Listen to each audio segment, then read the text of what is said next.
उस औरत को मरे हुए 10 साल हो गए थे। उसने 10 साल तक नरक में काम किया था। हर दिन वह बुराई को सजा देने के लिए एक ब्लेड लेकर चलती थी, लेकिन न्याय के लिए नहीं, सिर्फ इसलिए क्योंकि मौत ने उससे वादा किया था कि पूरे 10 साल बाद उसका पुनर्जन्म एक अमीर परिवार में होगा। पलक झपकते ही 10 साल खत्म हो गए। वह पुनर्जन्म के दफ्तर गई, लेकिन उसे बताया गया कि उसे सिर्फ जानवरों की दुनिया में भेजा जा सकता है। ये सुनकर वह औरत वहीं गुस्से से आग बबूला हो गई। मौत ने कहा कि ऐसा इसलिए हुआ क्योंकि उसके बेटे को बाइपोलर डिसऑर्डर था और सालों बाद उसने अनगिनत लोगों को मार डाला था। तभी उस औरत को याद आया कि उसकी मौत बच्चे को जन्म देते समय हुई दिक्कतों की वजह से हुई थी, लेकिन उसका पति अमीर था और उससे प्यार करता था। उसने अपने बच्चे की परवरिश इतनी गलत तरीके से कैसे की होगी? मौत ने उसे इंसानी दुनिया में जाने का एक परमिट दिया और कहा कि यह उसके बेटे की जगह का पता लगा सकता है, और जब तक वह उसे सही रास्ते पर वापस नहीं ले आती तब तक उसे सबसे अमीर आदमी की इकलौती बेटी की पहचान दी जाएगी। ये देखकर वह औरत तुरंत मान गई। इंसानी दुनिया में लौटने के बाद उसने पहली नजर में ही अपने बेटे को पहचान लिया, लेकिन उस लड़के ने एक खंजर निकाला और पूछा कि वह कौन है। उसने देखा कि उसकी बाहों पर जख्मों के निशान थे। दिल टूट जाने पर उसने उससे खंजर छीन लिया और कहा कि वह उसकी माँ है और अब उसे खुद को चोट पहुंचाने की कोई जरूरत नहीं है। लेकिन वह लड़का और भी ज्यादा डर गया और कोने में जाकर छिप गया। उस औरत ने उसे बाहर खींचने की कोशिश की। इस खींचतान के दौरान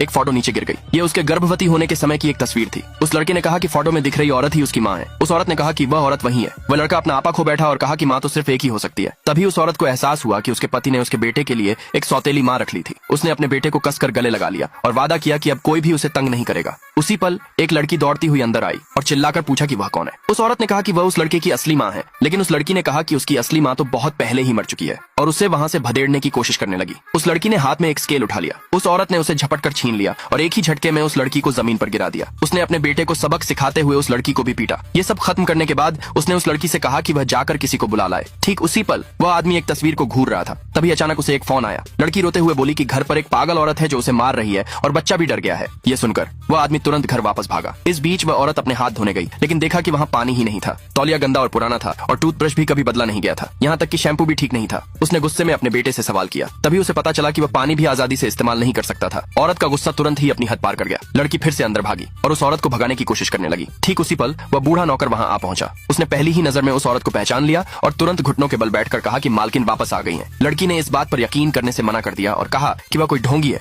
उस बूढ़े नौकर ने उसकी पहचान साबित करने के लिए उसके शरीर पर मौजूद एक निशान की ओर इशारा किया। फिर भी लड़की उसे घर से बाहर निकालने की जिद करती रही। ठीक उसी नाजुक पल में वह छोटा लड़का सामने आकर खड़ा हो गया। अगले भाग के लिए नीचे कमेंट में यस लिखे।